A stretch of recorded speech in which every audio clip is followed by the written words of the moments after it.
तो जैसा कि पिछले एपिसोड में हमने देखा था, सूडाओ वांगलिंग को लेकर काफ़ी इंटरेस्टेड होते हैं और इस समय ये सुशांत से इसका नाम भी पूछते हैं। अब आगे तो सुशांत इसका नाम बता देते हैं। साथ में सूडाओ मतलब काफ़ी एक्साइटेड थे और बोलते मुझे उसका एग्ज़ाम पेपर देखना है। और फाइनली क्योंकि सुशांत पेपर थोड़ी लिख रहे थे तो ये जाते हैं, फिर वापस आते हैं पेपर लेकर। और जब पेपर को पढ़ते हैं सूडाओ तो बोलते हैं कि ये मेरा आखिरी स्टूडेंट होगा। सूडाओ के पास में एक विलो था। अब ये विलो को देख रहे थे या उसके पार बोट को, कोई नहीं जानता था। समय बीतता है। वांगलिंग इधर बिग फॉर्च्यून के साथ निकल चुका था। नदी के किनारे पे खड़ा था और अब ये जाने लगता है, मतलब लंबे समय तक ये खुद का वेट कर रहा था। बट यहाँ पर इसे एक फैमिलियर फिगर दिखता है, वही वाइट बर्ड जो कि हवा में उड़ रही थी। और वांगलिंग सोचता है क्या ये तुम हो। और वांगलिंग वो जो सिटी ऑफ शू का एग्जाम था वो देता भी नहीं है, ऐसा इनवाइट किया जाता है ग्रेट स्कॉलर सोडाओ के पास। और बिग फॉर्च्यून बाहर में वेट करता है। और फिलहाल सोडाओ बोलते भी है कि मेरे बहुत सारे डिसाइपल्स हुए और तुम आखिरी हो, लेकिन तीन ही मेरे ट्रू स्टूडेंट्स हुए। और ये बोलते भी हैं कि इम्पेरियल एग्जाम के लिए तुम सूटेड नहीं हो। मैं चाहता हूँ कि तुम जाओ के ग्रैंड स्कॉलर बनो मेरे मरने के बाद। और इतना ही नहीं, मैं चाहता हूँ कि तुम पूरे प्लेनेट के फेमस स्कॉलर बनो। लेकिन तुम्हें अपने विचारों पे मतलब काबू करना पड़ेगा और वर्ल्ड को समझना पड़ेगा। क्योंकि देखो हम मॉर्टल्स हैं तो इमॉर्टल्स भी यहाँ पर हैं। वो लोग भी आते हैं मेरे पास जो कि डाओ का पाथ मुझसे पूछते हैं। बट मैंने बहुतों को रिजेक्ट किया है। और ये बताते भी कि हालांकि मेरी बॉडी कमजोर है लेकिन मेरा माइंड इन बैरियर से बाहर है। हालांकि वो इमॉर्टल्स मुझे मार सकते हैं लेकिन फिर भी उन्हें मेरे सामने सर झुकाना पड़ता है। तो ये बोलते हैं क्या तुम इस पाथ को चूज करना चाहोगे। और ये समझाते भी कि देखो पहले स्कॉलर, फिर ग्रैंड स्कॉलर, उसके बाद लॉर्ड स्कॉलर। और वांगलिंग मान जाता है। और वांगलिंग की उस समय उम्र जो थी वो 19 साल थी और सूडाओ थे 83 ईयर्स। फिर ये अपनी स्टोरी बताते कि ये कैसे इन्हें ज्ञान प्राप्त हुआ। इनकी वाइफ मर गई थी जब ये 50 साल के थे और फिर ये कर्मा वगैरह जो भी है। वांगलिंग भी अब मतलब इन चीज़ों में लग जाता है। इसके जो तीन प्रश्न थे, कर्मा, लाइफ और डेथ और ट्रू और फॉल्स। और अब ये हर दिन सूडाओ के टीचिंग्स को सुनते थे ये, और साथ में अपना बिग फॉर्चून पे। तो इसके अंदर जो वो ग्रेट स्कॉलर वाली औरत थी वो बढ़ती जाती है। धीरे धीरे एक साल निकल जाता है। अब यहाँ पर जो विलो लीव्स थे वो गिरते रहते हैं।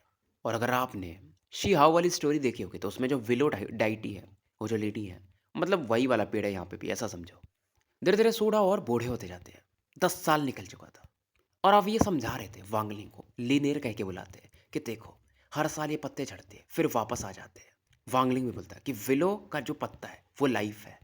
तो सूडाओ समझाते हैं कि देखो लाइफ बस एक बॉल ऑफ कर्मा नहीं है। अगर तुम इसे पकड़ना चाहोगे तो पकड़ नहीं सकते। ये तभी तुम्हारे हाथ में गिरेगा जब ये थक चुका होगा। और सूडाओ स्माइल करके बोलता है कि कर्मा वांगलिंग, जब तुम अपना एक विलो लीफ ढूंढ लोगे इन विलो लीव्स के बीच में से, तब तुम कर्मा को समझ जाओगे। ये जो विलो लीफ है ये मेरा है, मतलब एक पत्ते जो इनके हाथ में था। थोड़ा मिस्टीरियस बातें कर रहे थे। फिर एक और पत्ता दिखाते हैं जो कि उस पत्ते के साथ चिपका हुआ था, ये इनकी वाइफ का था। और सुडाव समझाते हैं कि तुम शायद मेरी लाइफ का आखिरी आखिरी कर्मा हो। मुझे ऐसा लगता है कि मैंने तुम्हें कहीं देखा है। बेसिकली जो विलो लिप्स होते हैं ये उन्हीं बंदों को ढूंढते हैं जिनके साथ इनका कनेक्शन होता है। मतलब हर एक पत्ता हर एक इंसान का लाइफ है। लेकिन आखिरी में ये पत्ते क्या होता है, पानी में चले जाते हैं या मिट्टी में मिल जाते हैं, हमारी आंखों के सामने खत्म हो जाते हैं। इसलिए हम समझ भी नहीं पाते कि कौन सा पत्ता किसका था। अब वांगलिंग इन्हीं विलो लिप्स को देख रहा था जिसमें से दो पत्ते एक दूसरे से चिपके हुए थे। हवा कितना भी बहता है ये अलग नहीं होते। इसी समय जिथर म्यूजिक मानो कहीं से बज रहा था, जिसके कानों में पड़ता मानो कोई वुमन इसका वेट कर रही थी। धीरे धीरे 10 साल और निकल जाते और सूडाओ अब मर चुके थे 3 साल पहले ही। विंटर को ये सरवाइव नहीं कर पाए। और वांगलिंग अब सिटी ऑफ शू से बाहर निकलता है जो कि लगभग अभी ये 40 साल का हो चुका था। और जाने से पहले सूडाओ ने मतलब इसको बोला था कि लीनियर मैं जा रहा हूँ, मेरे कभी बच्चे नहीं थे। तुम्हारे जो 3 सीनियर ब्रदर हैं वो उन्होंने मेरे से बहुत सिखाया, बट तुम्हारे थॉट्स कुछ कुछ मेरे जैसे हैं। मुझे पता है कि तुम कर्मा के बारे में समझ चुके हो, पूरी तरह से नहीं बट ठीक ठाक। और तुम इवेंचुअली समझ ही जाओगे। और ये मेंशन मैं तुम्हें गिफ्ट करता हूँ। सूडाओ बेसिकली इसके साथ 17 साल तक थे। और जाने से पहले मतलब मरने से पहले के समय की बात है, ये वांगलिंग को बोले थे कि मुझे सू माउंटेन भेज दो। और सबसे पहले इनकी वाइफ को जहाँ पर दफनाया गया था ये उस जगह को देखते हैं। और ये मतलब इन्हें कोई दर्द नहीं था, चेहरे पर एक स्माइल था। आखिरी सांस ये लेते हैं और फाइनली यहाँ से निकल लेते हैं। वांगलिंग मतलब अभी भी कंफ्यूज था कि ये दुनिया है क्या चीज़। क्या ये मैं सपना देख रहा हूँ, या मैं रिनकारनेशन में हूँ, या ये मेरा पूर्व जन्म है। ट्रू और फॉल्स के बीच में एक लेयर है जिससे कि अभी भी ये देख नहीं पा रहा था। तो सूडाओ मर चुके थे, 3 साल बीत चुके थे। वांगलिंग 39 साल का था। और इस आज के दिन इसे एम्पर ऑफ जाओ ने बुलाया था। सूडाओ के मरने के बाद इन 3 सालों में वो इसे 5वीं बार बुला रहे थे। क्योंकि ये चाहते थे कि वांगलिंग यहाँ पर आ जाए कंट्री ऑफ जाओ में और इम्पेरियल टीचर बन जाए। क्योंकि वांगलिंग का भी नाम काफ़ी फेमस हो चुका था। क्योंकि जितने भी लोग आते थे डिबेट में कोई भी इससे जीत नहीं पाता था। और कुछ लोग ऐसे भी थे जो कि वांगलिंग को ये नहीं मानते थे कि भाई ये ग्रैंड स्कॉलर का टाइटल डिजर्व करता है। और इवन जो सूडाओ के स्टूडेंट्स थे मेन 3 वाले उनमें से भी तो वांगलिंग को क्वेश्चन करने लगते। तो फिलहाल यहाँ का जो माहौल था थोड़ा खराब होने लगता है। कुछ लोग तो ऐसे भी थे जो वांगलिंग के एग्जाम पेपर को निकाल लेते 20 साल पहले वाले को और उसे क्रिटिसाइज करने लगते कि बस ये एक एग्जाम निकाल के इतना उछल रहा है। और उससे भी बुरा क्या हो रहा था कि इसके गांव में भी ये खबर फैल चुकी थी। तो गांव वाले भी मतलब इसके मम्मी पापा को परेशान करते थे। अब वांगलिंग के पास एक लेटर आया था इसकी माँ का। बेसिकली इसके फोर्थ अंकल ने ये लेटर भेजा था, इसकी माँ ने किसी से लिखवाया था। वांगलिंग इसका गुस्सा थोड़ा शांत होता है कि यार अब ज़्यादा हो रहा है। मुझे कोई कोई भी चीज़ किसी को प्रूफ नहीं करना है और मुझे वो ग्रैंड स्कॉलर का टाइटल चाहिए भी नहीं। और अबे बिग फॉर्चून से बोलता है कि थोड़ा अरेंजमेंट करो, 10 साल में लेक्चर दूंगा, कोई भी आ सकता है मुझसे सीख सकता है। और कोई भी अगर मुझसे ऊपर हुआ मतलब मुझे हरा दिया तो वो मुझसे मेंशन ले सकते हैं।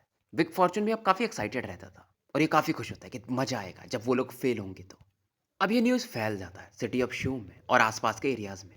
सोडाओ ने भी एक बार लेक्चर दिया था बट 1 साल के लिए, बट वांगलिंग 10 साल के लिए। तो लोगों को लगता है भाई ये थोड़ा ज़्यादा नहीं उछल रहा है। बेसिकली ये जो लेक्चर्स थे एक तरह से चैलेंज थे। मतलब 10 सालों में कोई भी आके बैटल कर सकता है, मुझे हरा दे तो फिर ये मेंशन उसका। और लोग मजे ले रहे थे कि यार एक एग्जाम पास करके ये लेक्चर देगा। मेरे हिसाब से ग्रैंड स्कॉलर सोडाओ को इसे एक्सेप्ट ही नहीं करना था। वो तो सुई के पास होना चाहिए। अब हर दिन लोग आते थे और हार के जाते थे। फिलहाल एक बंदा आता है जिसका नाम था डोंग यून और ये बताता है कि मैं आपकी जनरेशन में मतलब उसी टाइम एग्जाम दिया था। और ये बोलता है कि ये जो 4 मौसम्स आते हैं वेदर में जो चेंजेस होते हैं क्या आप उसे एक्सप्लेन कर सकते हैं, क्योंकि मुझे नहीं पता। वांगलिंग वाइन पी रहा था और बोलता है कि तुम जन्म लेते हो गर्मी में स्प्रिंग के जैसे, बड़े होते हो समर में थोड़ा और ज़्यादा गर्मी, फिर बूढ़े होते हो ऑटम के जैसे और मर जाते हो ठंडी में, और तुम फिर बीमारी से मर जाते हो। तो ये बंदा पूछता है कि हम मतलब बूढ़े होते हैं और मर क्यों जाते हैं। वांगलिंग बोलता है क्योंकि तुम जिंदा हो। इसे समझ में नहीं आता है। फिलहाल ये बंदा तो चला जाता है। अब दूसरा बंदा आता है जिसका टैलेंट और अच्छा था। फिर एक और बंदा आता है मतलब उसको भी हरा देता है वांगलिंग। ये पूछता है कि बारिश क्यों होती है और बारिश है क्या चीज़। वांगलिंग बोलता है गुड क्वेश्चन। ये वाइन पी रहा था और हाईएस्ट पॉइंट पे पहुंचता है, नीचे से लोगों को देख रहा था और भी ज़्यादा लोग आ रहे थे, मतलब पूरा सिटी ये देख सकता था। फिलहाल कुछ बंदे ऐसे भी आ चुके थे जिनमें से एक बोलता कि सूडाओ मर चुका है, ये भी मरेगा, कंट्री ऑफ जाओ को किसी ग्रैंड स्कॉलर की जरूरत नहीं है। और ये बोलता है कि मैं तुम दोनों इमॉर्टल्स को लाया हूँ, जो भी तुम्हें चाहिए होगा मैं वो पूरा कर दूंगा, बस इसको निपटाना है। अब एक बंदा बोलता है कि ये तो एक मॉर्टल है, मर जाएगा, कोई दिक्कत नहीं।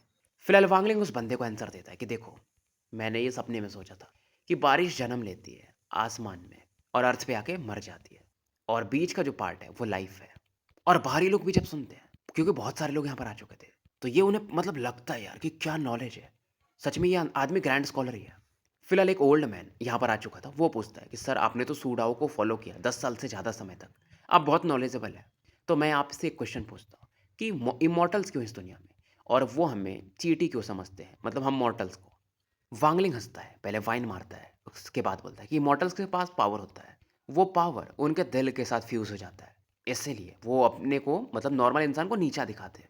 लेकिन अगर तुम अपने आइडियल्स को बढ़ा सको, दुनिया की वास्तविकता को समझ सको, तो तुम भी इमॉर्टल को बस एक नॉर्मल चीज़ समझोगे, इमॉर्टल जैसा, कोई बहुत बड़ा चीज़ नहीं, न तो उसको चीटी भी समझोगे। फिलहाल ये ओल्ड मैन भी यहाँ से निकल जाते हैं फिर अपने सर्वेंट के साथ। तो लोग आते जाते रहते हैं, क्वेश्चंस पूछते रहते हैं। तो फिलहाल एक और बंदा था जो कि कर्मा के बारे में पूछता है कि जैसे अभी तक कोई कर्मा समझ नहीं पाया है, तो क्या आपको कुछ पता है। वांगलिंग बताता है भाई देखो कर्मा कर्मा है, अगर तुम उसे कॉम्प्रीहेंड नहीं कर सकते उसको तुम्हें एक्सपीरियंस करना पड़ता है, उसमें एक्सप्लेन कुछ नहीं कर सकते। समझ गए तो समझ गए, नहीं तो नहीं समझे। मैं 10 साल यहाँ कर पर खड़े होकर भी तुम्हें एक्सप्लेन करूँ ना तो तुम्हें नहीं समझेगा। बिग फॉर्चून को काफ़ी अच्छा लगता है और वह वाइन वांगलिंग को पकड़ाते रहता था। फिर एक बंदा पूछता कि अगर आप ये भी कह रहे थे कि अगर हम अपने विचारों को यूनिवर्स के बराबर फैला लें तो हमें डरने की जरूरत नहीं है इमॉर्टल से, तो फिर हम भी इमॉर्टल्स को चीटी ही समझ सकते हैं, क्या आप ऐसा कर सकते हो। ये कोई ओल्ड मैन था। वांगलिंग इस बंदे को जानता था, ये सूडाओ का फर्स्ट स्टूडेंट था सुई, जो कि इंपेरियल कोर्ट में काफ़ी फेमस था। वांगलिंग हंसता है, क्यों नहीं। जैसे वांगलिंग ये कहता है, वो जो 2 यंग मैन आए थे उनमें से एक खड़ा होता है, आंखें खोलता है और वांगलिंग की तरफ ये चार्ज करता है कि तुम इमॉर्टल्स को डिसरेस्पेक्ट करोगे, मरो फिर। लोग हैरान हो जाते कि यहाँ पर एक इमॉर्टल आया हुआ है और लोगों को ये लगता है यार इन्होंने भी तो मतलब इमॉर्टल को बुरी तरह से बोला है तो भाई अब पनिशमेंट तो मिलेगा। बट वांगलिंग को फर्क नहीं पड़ता, बिल्कुल डर नहीं लगता है। वांगलिंग बोलता है तुम्हारी इतनी हिम्मत, एक प्रेशर निकलता है इसकी बॉडी से, मानो बिजलियाँ कड़कने लगती है। अभी तक आसमान शांत था, बट उसमें चेंजेस आने लगते हैं। और ये बंदा, जिसको अभी बहुत सारे लोग रिस्पेक्ट देने लगे थे, यहाँ के जो मॉर्टल्स, वो भी देखकर हैरान थे। दूसरा भी जो यंग मैन था, जो कि इमॉर्टल था, उसकी भी फट जाती है, जो कि बैठा हुआ था। अब ये जो यंग मैन था, ज़्यादा पावर लेवल भी नहीं था, फाउंडेशन के अर्ली फेज में था। और जब वांगलिंग की तरफ देखता है, तो ये देख नहीं पा रहा था। एक माइटी ऑरा फैलती है। फिर ये बोलता है, यार ऐसा कैसे हो सकता है? तुम तो एक मॉर्टल हो, तुम तो एक चींटी हो, तुम मुझे नहीं डरवा सकते। फिलहाल ये पीछे हटने लगता है। पहली बार ऐसा कुछ हो रहा था कि एक मॉर्टल ने एक इमॉर्टल को डरा दिया था। दूसरा बंदा फाउंडेशन के मिड फेस में था। और ये जब वांगलिंग को देखता है, मतलब अपने ये फ्रेंड को पहले सपोर्ट करता है कि वांगलिंग के ऊपर में एक ऑरा दिख रही है जो कि बहुत स्ट्रांग है। मानो ये ऑरा इसके माइंड को ब्रेक कर देगी और ये खून की उल्टी करने लगता है। और आवाज आती है कि तुम दोनों, मैंने वर्ल्ड को कॉम्प्रिहेंड किया। तुम लोग तो चीटी हो ही। प्लेनेट सुजाकू के जितने भी मॉडल्स हैं, सब मेरे सामने चीटी हैं। और ये फिर से वाइन पीता है। इन्हें विश्वास नहीं हो रहा था कि यार ऐसा कैसे हो सकता है, लेकिन इस बंदे से हम पंगा नहीं ले सकते। फिलहाल ये वांगलिंग को ग्रीट करता है, अच्छे से रेस्पेक्ट देता है कि ये हमारी गलती थी। उम्मीद है ग्रैंड स्कॉलर, आप इसे दिल पे नहीं लगाएंगे। फाइनली सुई भी अब समझ चुका था। ये भी वांगलिंग को ग्रीट करता है। सभी लोग अब इसे ग्रैंड स्कॉलर कह के बुलाते हैं। और अब एक कहावत फैल जाती है कि अगर तुम्हारा माइंड फैल सकता है, एक्सपैंड कर पाओ, दुनिया की सच्चाई को समझ पाओ, तो तुम इमॉर्टल्स को चींटी की तरह ही समझोगे। समय बीतता है, अब वांगलिंग पर कोई शक भी नहीं करता था। वांगलिंग का 10 साल वाला लेक्चर अभी भी चल रहा था, लेकिन अब कोई उससे क्वेश्चन कर भी नहीं पा रहा था। बस अब लोग रेस्पेक्टफुली आते थे, सुनने के लिए आते थे। 8 साल निकल चुके थे। अब वांगलिंग धीरे धीरे 50 साल की तरह पड़ रहा था। बाल सफेद हो चुके थे। विग फॉर्चून हेल्दी था और ये पूछता भी है वांगलिंग से कि मास्टर, आप किस चीज़ का वेट कर रहे हैं? और ये भी अपने राइट कलाई पर देखता था, बट इसे याद नहीं आता था। और ये बोलता है वांगलिंग अपना कि मैं खुद का वेट कर रहा हूँ, खुद से मिलने के लिए। और वो वाइट बर्ड अभी भी थी, जो कि 28 साल से यहाँ पर रहती थी। फिलहाल ये उस नदी के किनारे पर जाते हैं और ये बिग फॉर्चून से बात करता है कि देखो यहाँ पर वो विलो ट्री है और वो नाव। और उस समय नाव पर 2 लोग बैठ के जा रहे थे और एक लड़की बोलती है कि सीनियर सिस्टर, ये जो विलो लीव्स है ना, ये बहुत एनोइंग है। जब ये बॉडी पर गिरते तो अलग ही लगता है, बट सीनियर सिस्टर्स को समझाती है कि जूनियर सिस्टर, तुम्हारा हार्ट अभी भी काम नहीं हुआ है। वांगलिंग भी इनकी तरफ देखता है, जो कि आगे जा रहे थे, और ये इन्हें पहचान जाता है क्योंकि 20 साल पहले, या उससे भी ज़्यादा शायद हो चुका है, ये लोग मिले थे वो बारिश के टाइम में। जूफे नाम की जो लड़की थी, और वांगलिंग उस समय कितना शर्मा रहा था। 28 साल बेसिकली वांगलिंग को बीत चुके थे। अब इनका नाव थोड़ा वांगलिंग के करीब आता है और जो जूनियर सिस्टर थी वो बोलती, सीनियर सिस्टर, मुझे लग रहा है मैंने इस ओल्ड मैन को कहीं देखा है। अब जाउरू भी पलट के देखती है। फिलहाल इधर वांगलिंग बिग फॉर्चून से बोलता है कि यार अब सिटी ऑफ सू से चलते हैं, मैं 28 साल वेट कर चुका हूँ, अब हम वेट नहीं कर रहे, मैं घर जा रहा हूँ। बिग फॉर्चून चौंक जाता है कि घर वो कहाँ पर है। अब ये बताता है कि यार हैंग्यू माउंटेन। तो फिलहाल ये कुछ अपना वाइन वाइन लो जो भी चीज़ें थी वो ले करके वांगलिंग के घर की तरफ पड़ जाते।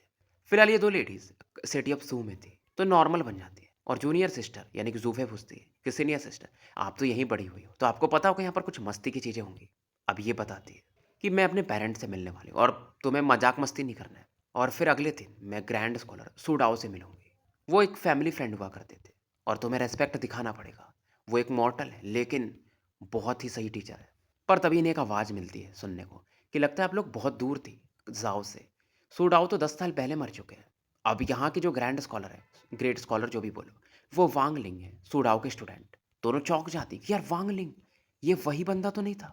अब ज़ाओरुई अलग ही मतलब सोच में पड़ जाती है। ज़ाओरुई अचानक से यहाँ से गायब होती है। अब लोग इसे देखकर समझ जाते हैं कि यार ये तो इमॉर्टल है। अब ज़ाओरुई का डिवाइन सेंस पूरे नदी के आसपास फैलता है, लेकिन वो उस बंदे को ढूंढ नहीं पाती है और इसे अब लगता है शायद वो चला गया। इधर वांगलिंग एक कैरियर्स में बैठ के, घोड़ा गाड़ी है जो भी बोल लो, मस्त वाइन पीते हुए हैंग्यू सिटी की तरफ निकल चुका था। और फाइनली लोग पहुंचते हैं और वांगलिंग आते ही बोलता है कि फादर मदर, टाइजू वापस आ चुका है। बिग फॉर्चून थोड़ा ब्लिंक करता है और ये भी वैसे ही बोलता है जैसे वांगलिंग ने बोला था। वांगलिंग के पिताजी हंसते हैं और सबसे पहले बिग फॉर्चून की मदद करते हैं और ये बोलते हैं कि इससे कॉपी मत किया करो, तुमने वांगलिंग का बहुत ध्यान रखा है, बहुत अच्छी बात है। अब इसकी मम्मी पूछती कि टाइजू अब तुम्हें जाना कब है? अब टाइजू भी बोलता है कि मैं नहीं जा रहा, अभी आप लोगों का ध्यान रखना है। अब वांगलिंग कहते हैं इसके फादर की जो भी थोड़े बहुत बीमारियां थी मानो गायब हो जाती है। मतलब वो एकदम चौड़ में चलते कि यार मेरा बेटा ग्रैंड स्कॉलर है। फिलहाल ये एक बैंकेट का आयोजन भी करते हैं। वांगलिंग भी खुश था, वैसे इसको ये चीज़ें पसंद नहीं थी, बट मम्मी पापा की खुशी के लिए क्या ही बात थी। पिताजी थोड़े पी के थे और बोलते कि टाइजू अब तुम बच्चे नहीं हो, तुम्हें शादी कर लेना चाहिए था। फिर उसके बाद कुछ बोलते नहीं है। धीरे धीरे समय बीतता है, 5 साल और निकल जाते हैं। इसके फादर थोड़ा सा डरते थे लाइफ को लेकर कि यार मैं चला जाऊंगा, मेरे फैमिली से अलग हो जाऊंगा, मतलब मर जाऊंगा तो। बट वांगलिंग इन्हें समझाता है कि मैं आपके साथ हूँ और ये पुराने दिनों को याद करते हैं। और फाइनली ये अपने, इसके जो पिताजी थे, अपने बेटे के बाहों में मतलब शरीर तोड़ देते हैं। पेड़ भी जो था जिसके अंदर में एक मानो पत्तियाँ गिर रही थी, उसके अंदर इनका सोल चला गया हो, ऐसा फ़ील होता है। और उसके 2 सालों के बाद इसकी मम्मी भी इस दुनिया से चली जाती है। मतलब रात में सोती हैं, चेहरे पे स्माइल था और फिर उठती नहीं है। मानो सपने में अपने पति को देख रही हो और उसी समय चली गई हो। और वांगलिंग को पुरानी चीज़ें याद आती हैं। मतलब ये बड़ा कैसे होता? इसके मम्मी-पापा ने इसका कितना ख़्याल रखा था। पर यहाँ पर थोड़ा और इमोशनल है यार, मतलब मम्मी हमें क्या नहीं करके देती। बहुत सारी चीज़ें लिखी हुई हैं, मैं क्या ही पढ़ूँ। फिर पिताजी की कुछ तारीफ़ें कि कैसा बंदा जब तुम चलना शुरू करते हो, तो पहला हाथ वही तुम्हारा पकड़ता है और तुम्हें बड़े होते देख गुस्सा करता है, तुम बुरी चीज़ें करते हो, लेकिन पीछे से प्यार भी रहता है।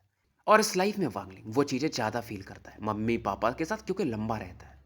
38 साल इस दौरान बीत चुके थे। वांगलिंग लगभग 60 साल के करीब जा चुका था। बिग फॉर्च्यून भी पहले से बूढ़ा हो चुका था। और वांगलिंग अब बिग फॉर्च्यून से बोलता है, "क्या तुम्हें वो मंदिर याद है, जहाँ हम मिले थे?" और वांगलिंग बोलता है, "देखो तुम भी बूढ़े हो चुके हो, मैं भी बूढ़ा हो चुका हूँ। लेकिन कुछ चीज़ें जो मुझे अभी भी पूरा करना है, तो मेरे घर का ख़्याल रखना, मेरा वेट करना, मैं वापस आऊँगा।" फिलहाल ये उस सफ़ेद पक्षी की तरफ देखता है कि मुझे अभी भी वर्ल्ड का पूरा समझ नहीं हुआ है। तो मैं अब सुज़ाकू के जो बाकी प्लैनेट्स हैं, कंट्रीज़ हैं सॉरी, उनके चक्कर लगाता हूँ। शायद मुझे एनलाइटनमेंट मिल ही जाए। शायद 10 साल, शायद 20 साल या शायद पूरा लाइफ़ ही निकल जाए। और वांगलिंग यहाँ से प्रस्थान कर जाता है। ज़ाओ कंट्री से पहली बार बाहर निकला था और इधर से जब ये गुज़र रहा था तो ऊपर से कुछ रेज़ ऑफ लाइट यहाँ से पास कर रही थी और उसमें एक लेडी थी जो कि बहुत सुंदर थी। अचानक से बीच में रुकती और नीचे की तरफ देखती है, मतलब जिधर से वांगलिंग जा रहा था। ये कन्फ्यूज़ हो जाती है। अब दूसरा कल्टीवेटर मतलब पूछती है कि क्या बात है जूनियर सिस्टर लियो? अब ये बोलती कि आप लोग सेक्ट जाओ, मेरे कुछ पर्सनल मैटर है, मैं आती हूँ। कल्टीवेटर जो था वो बोल मतलब चौंक जाता है, बट लियू में फिर से बोलती कि नहीं, मुझे अकेले रहना है, मेरा अपना मैटर है। अब वांगलिंग आगे बढ़ रहा था पर अचानक से कुछ फ़ील करता है और ये लड़की ज़ाओरुई से भी 100 गुना ज़्यादा सुंदर होगी। 10 गुना तो पकड़ ही सकते हो। बट वांगलिंग को फ़र्क नहीं पड़ता जब इसे ये देखता है। इसके अपने विचार थे। अब ये लड़की बोलती कि सीनियर, मैंने आपको डिकेड्स पहले देखा था, मतलब 10-20 साल पहले। हम दूसरी बार मिल रहे हैं, क्या आपको मैं याद हूँ? वांगलिंग सोचता है, स्माइल करता है और एकदम वो क्योंकि अब बूढ़ा हो रहा था, उस आवाज़ में बोलता है, मुझे तो याद नहीं। अब ये लड़की बोलती क्योंकि आप भूल ही गए हो तो फिर कोई बात नहीं। बट मुझे लगता है कि मैं आपसे उसके भी पहले कभी मिली हूँ। मतलब वो नहीं याद मुझे। फिलहाल ये नाम पूछती है तो वांगलिंग बताता है वांगलिंग, तो ये और कन्फ्यूज़ हो जाती है। फिर इसे याद आता है, क्या आप ज़ाओ के ग्रैंड स्कॉलर हो? तो वांगलिंग बोलता है कि हाँ, ये ओल्ड मैन वही है। अब इसे लगता है शायद मैंने गलत समझ लिया था। इस लड़की को ये लगता है कि उसके पहले मुझे कहाँ मिले होंगे। और अब ये विदा लेने लगती है वांगलिंग से। हालाँकि इसके चेस्ट में एक अलग पेन था। अब वांगलिंग भी पूछ ही लेता है कि आपका नाम क्या है यंग लेडी? तो ये अपना नाम बताती है, लियो में। चेहरे पर एक अलग स्माइल था, जो कि अगर कोई देख ले तो ऐवी फ़िदा हो जाए। फिलहाल ये लेडी वांगलिंग को एक पिल देती है कि आप बूढ़े हो रहे हो, क्योंकि हम मिले हैं तो शायद एक फ़ेट होगा। पिल देके ये निकल जाती है और जाते-जाते ये सोच रही थी कि हमें इनसे प्रीवियस लाइफ़ में मिली थी या ये सपना है बस? मतलब मैं कन्फ्यूज़ हूँ। बट ये वही लेडी थी, वांगलिंग जानता था, जो इसे सपने में भी ऐसा जगा देती है एक दर्द के कारण। बट ये जब जा रही थी तो वांगलिंग पूरा दम लगा के बोलता है कि लियो में याद रखना, चाहे ये नेक्स्ट लाइफ में या रिइंकार्नेशन में या अगले सपने में, एक बंदा मिलेगा तुम्हें वांगलिंग, उसके करीब मत जाना, मत जाना। लियू में जा चुकी थी, वांगलिंग ने पूरा ट्राई किया था। अब उसने सुना या नहीं सुना, वो तो अलग बात था। फिलहाल वांगलिंग वो पिल खा चुका था, निकल चुका था। साल 1, 2, 3 साल या उससे भी ज़्यादा निकल चुके थे। पिल की वजह से इसको एंडलेस ऑरा मिलती है, तो इसको वर्ल्ड ट्रैवल करने में ज़्यादा दिक्कत नहीं होता है। बीच में इसे कुछ डाकू लुटेरे भी मिले और जभी भी वो इसके आस-पास आते, तो वो माइटी ऑरा फ़ील करके ही वो भाग जाते थे। धीरे-धीरे ये बूढ़ा और होते जा रहा था, बट चेहरे पर एक अलग ब्राइटनेस था, एक अलग विज़डम था, एक अलग समझ थी। बहुत सारे एम्परर से मिलता है, सब बस भोग-विलास में लगे थे। अब ये वू कंट्री में जा चुका था। यहाँ के लोग तो इसे बुलाते भी कि आप वू के ग्रैंड स्कॉलर बन जाइए, बट वांगलिंग उसे ठुकरा देता है। और ये जो सोल्जर्स इसे फ़ोर्सफुली रोकना चाहते थे, जब वांगलिंग की ऑरा फैलती थंडर की, तो ये वैसे भी पीछे भाग जाते। इवन कंट्री सन के लोग, वहाँ के जो एम्परर थे, तो वांगलिंग के पीछे-पीछे तक आते, हज़ारों किलोमीटर तक, विदा करने के लिए। फिर हेवनली डॉग में कुछ एविल पीपल मिलते हैं, बट वांगलिंग इन्हें भी सुधार के जाता है। और इस समय एक नाम फैलते जा रहा था, ग्रैंड स्कॉलर वांगलिंग, पूरे प्लेनेट सुजाकू पे। एक मतलब जलजला सा चल रहा था वांगलिंग के नाम का। इवन मतलब बहुत पावरफुल लोग भी, जब वांगलिंग कहीं से गुजरता था, जो क्लोज डोर कल्टीवेशन में रहते थे, वो जाग जाते थे। बट वांगलिंग कुछ करता भी नहीं था। बस ये अपने पहाड़, नदियाँ, झरने ये देखता था, वर्ल्ड को समझता था और आगे बढ़ जाता था। और लोगों को पता था कि एक ग्रैंड स्कॉलर है वांगलिंग, जिनके सामने इमॉर्टल्स भी मतलब झुक के रहते, रेस्पेक्ट दिखाते। धीरे-धीरे 12 साल और निकल चुके थे। मतलब जाओ कंट्री को छोड़े हुए 12 साल हो चुके थे। और एक ये शहर में जा रहा था, एक कंट्री में जहाँ पर काफ़ी बर्फ़ की गोले गिर रहे थे। कंट्री काफ़ी बड़ा था। नाम था ज़ोयो, यही था ना नाम। अब वांगलिंग इस बर्फ़ के बीच में चल रहा था। गलियाँ एकदम शांत थी, दोनों साइड में दुकानें वगैरह थी और वांगलिंग को याद आता है कि यार सपने या ये रियल है। शॉप के अंदर इसे एक मिडिल एज्ड मैन मिलता है, जिसके हाथ में एक हैमर था और दूसरे हाथ से ये मतलब एक लोहे को पकड़ के गाड़ रहा था। वांगलिंग हैरान था कि क्या ये डानियो है? बट ये डानियो नहीं था और ये बंदा वांगलिंग को अंदर बुलाता है कि सीनियर आप अंदर आ जाओ। वांगलिंग भी स्माइल देता है और अंदर आ जाता है कि हाँ, मतलब बर्फ़ तो गिर ही रहा था। फिलहाल ये इसकी वाइफ़ इसके लिए एक वाइन लाती है और ये बंदा बोलता है कि आप यहाँ के लोकल नहीं हो क्या? वांगलिंग भी अपना बताता है कि भाई मैं मुसाफ़िर हूँ, यहाँ से निकल रहा था। अब जो बंदा 7-8 साल का था इनका, मतलब ये कपल का, वो वांगलिंग की तरफ ध्यान से देखता है और ये लेडी पूछती भी है कि सीनियर क्या आप अपने रिलेटिव्स वगैरह से मिलने आए हो क्या? वांगलिंग कुछ नहीं बोलता है और ये लोग बोलते हैं कि ये हमारे सेंग फैमिली का वाइन है। मेरे पिताजी ब्लैकस्मिथ नहीं थे, वो वाइन सेलर थे, तो ये वाइन हमने ऐसा रखा हुआ है, अभी भी हम बनाते हैं। तो वांगलिंग यहाँ पर मस्त सेंग फैमिली की वाइन पीता है। इसे समझ में नहीं आता कि ये सपना है या रियल है। धीरे-धीरे बर्फ़ गिरना कम हो जाता है और वांगलिंग यहाँ से निकलता है। धीरे-धीरे और समय बीतता है, 15 साल इसके गुज़र चुके थे, ज़ाओ कंट्री को छोड़े हुए और वांगलिंग अब ये 70s में पहुँच चुका था, 70 साल के आस-पास। और अब इसकी जो औरत थी, इवन सूडाओ से भी खतरनाक थी। मतलब इसकी आँखों में मानो कर्मा हो, लाइफ़ और डेथ हो, ट्रू और फ़ॉल्स भी हो। वांगलिंग फिलहाल एक समय बारिश हो रहा था, तो एक रोड के किनारे कोई घर था, वहाँ रुका हुआ था और यहाँ से थोड़ी दूर पर ही एक समुद्र देख सकता था, जो कि मानो उसके उस पार एक अलग एरिया हो। और ये आखिरी जगह था जहाँ वांगलिंग जाना चाहता था, जो शायद पास्ट लाइफ में सी ऑफ डेविल्स भी आप कह सकते हो। यहीं पर इसे वो लेडी मिली थी, ली मुआन। तो ये आखिरी इसका रास्ता था। वांगलिंग मस्त अपना कुछ विचारों में था, तब यहाँ पर एक लेडी प्रकट होती है, जिसकी ऑरा काफ़ी कोल्ड थी, जिसके हाथ में एक बच्चा था और बच्चा सो रहा था या सो रही थी। ये एक मिडिल एज वुमन थी और ये वांगलिंग के पास आती है और बोलती है कि आप ग्रैंड स्कॉलर वांगलिंग हो। वांगलिंग आंखें खोलता है और हाँ में सर हिलाता है। इस लेडी के ऊपर बारिश की बूंदें तो गिर भी नहीं रही थी, गिरते गिरते ही बर्फ में बदल के साइड में हट जा रही थी और ये बोलती है कि मैं जोयो कंट्री से आई हूँ, मुझे आपसे एक प्रश्न पूछना है। वांगलिंग भी उस बच्चे की तरफ देखता है और बोलता है ठीक है पूछिए। अब ये लेडी बोलती है आपका नेम तो पूरे सुजाकू पे फेमस है, मतलब आपका नाम तो जुयू तक फैल चुका है। आपने तो बहुत लोगों को, बहुत कल्टीवेटर्स की भी मदद की है दुनिया समझने में। मैं आज इस बच्ची के लिए आई हूँ और ये बताती है कि जब मैं इस लड़की से मिली तो उसके मम्मी पापा नहीं थे वहाँ पे और ये लग रहा था जस्ट जन्मी थी और मरने के कगार पे ही थी। लेकिन फिर मैंने इसे उठा लिया और मैंने फ़ील किया कि इसकी बॉडी में 5 एलिमेंट्स हैं और ये बहुत पावरफुल बनेगी। मतलब इसकी ऑरा ही दिखा रही है। 5 एलिमेंट्स बहुत रेयर चीज़ था। लेकिन मैं क्योंकि फ्यूचर प्रेडिक्ट कर पाती हूँ, तो मैंने प्रेडिक्ट क्या किया कि ये फ्यूचर में इसके ऊपर एक बहुत बड़ा खतरा आएगा और मैं नहीं चाहती हूँ कि इसके साथ कुछ ऐसा बुरा हो। मेरा कल्टीवेशन लिमिटेड है। फिलहाल मैं इसे बड़े होने से रोक पा रही हूँ, लेकिन कब तक रख पाऊँगी ऐसा बच्चे के स्टेट में? और मैंने सुना आप टैलेंटेड हो, तो शायद आप मेरी मदद कर पाओ।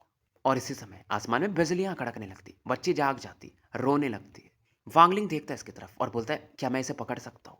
तो फिलहाल जैसे ही इस बच्चे को लेता है, ये शांत हो जाती है और वांगलिंग इसके सोल पर एक वो रेड मार्क देख सकता था। बच्चे की आंखों में आंसू थे, लेकिन जब वांगलिंग जैसे इसे टच करता, ये शांत हो चुकी थी और ये पूछता है इसका नाम क्या है? अब लेडी बोलती है इसके मम्मी पापा तो मर चुके थे, तो मैंने कभी इसको नाम नहीं दिया। मतलब सालों बीत चुके थे इस बच्चे को। इसका साइज नहीं बढ़ रहा था क्योंकि लेडी कुछ वैसा स्पेल यूज कर रही थी।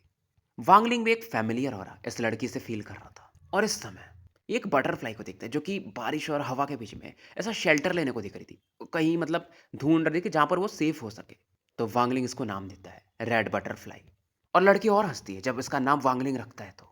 और अब ये बोलता है कि देखिए मैं स्पेल्स तो नहीं जानता, तो इसकी मदद नहीं कर पाऊँगा ऐसा लाइफ़ और डेथ कैलामिटी में। लेकिन मेरे को एक सपना आया था, तो उस सपने को मैं ड्रॉ कर देता हूँ। अगर आप इसे समझ पाईं, तो शायद आप इस बच्ची को बचा सको। वांगलिंग एक रून बनाता है, मतलब फॉर्मेशन टाइप, बहुत खतरनाक डिज़ाइन था।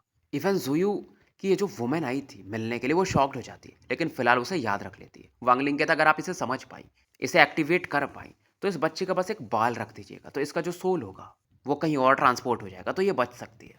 फिलहाल ये लेडी निकल जाती है और वांगलिंग ध्यान भी नहीं देता है और वांगलिंग सोचता है कर्मा, क्या ये कर्मा सही है, पास्ट लाइफ का है या गलत है? मैं बस खुद से पूरा कर रहा हूँ सपने में। वांगलिंग को समझ में नहीं आता। फिलहाल 15 साल बीत चुके थे। अब वांगलिंग वो जो सी ऑफ डेविल्स या जो भी वो वाला एरिया था उस तरफ बढ़ जाता है और एक शिप में बैठकर आगे बढ़ रहा था। ये मर्चेंट शिप था। नाव में भी उस ऐसे 5 महीने निकल जाते हैं। 6वें महीने के शुरुआत का दिन था। सूरज उग रहे थे और वांगलिंग देखता कि बहुत सारे जो नाविक थे वो ईस्ट के डायरेक्शन में वर्शिप कर रहे थे सन गॉड को। और ऐसे एक उसी साइड में एक वोल्केनो दिखाई देता है, ज्वालामुखी। उसमें से बहुत सारा लावा निकल रहे थे और वो इल्यूजनरी लग रहा था, मतलब ऐसा लग रहा था वास्तविक है भी नहीं। वांगलिंग सोचता है क्या ये सही है या गलत है, मतलब ट्रू और फॉल्स। मतलब कहीं-कहीं लिखा हुआ था ना कि समुद्र का अपना एक स्पिरिट होता है जिसे शेन कहते हैं, और वो ऐसा बना देता है कि आपको लगेगा कि ज्वालामुखी निकल रहा हो। और लोग यहाँ पर नील डाउन होके वर्शिप कर रहे थे कि सी स्पिरिट गुस्सा मत होइए। और कुछ मॉर्टल्स तो मतलब कुछ चीज़ें उठा करके समुद्र में डाल रहे थे कि सी स्पिरिट शांत हो जाए। तो वांगलिंग को ये लगता कि शायद कोई इमॉर्टल है जो कि समुद्र के अंदर कल्टीवेट कर रहा है। तो उसके स्पेल्स की वजह से ऐसा हो रहा होगा, क्योंकि वांगलिंग को पता था दुनिया की सच्चाई के बारे में। और ये बोलता है ये फेक है, पर तभी अचानक से ये चुप हो जाता है। कुछ तो देखता है, मतलब एक लड़की को। वो जो इमेज बनता है उस वहाँ पर एक वुमन दिखती है, जिसने सफ़ेद कपड़े पहने थे। बहुत सुंदर नहीं थी, बट अच्छी थी, एक बॉडी में जेंटलनेस था। वांगलिंग चौंक जाता है और इसके अंदर में एक अलग उदासीपन आता है और आँखों से आँसू आते हैं कि यार ये तो वो है। और इसकी निगाहें मानो हमेशा के लिए वहीं रुक चुकी थी। तो स्टोरी यहीं समाप्त करते हैं और ये कल तक, मतलब वांगलिंग जाग जाएगा कल के बाद, तो फिर स्टोरी थोड़ा फ़ास्ट बढ़ेगी। तो मिलते हैं फिर कल एक नए एपिसोड के साथ।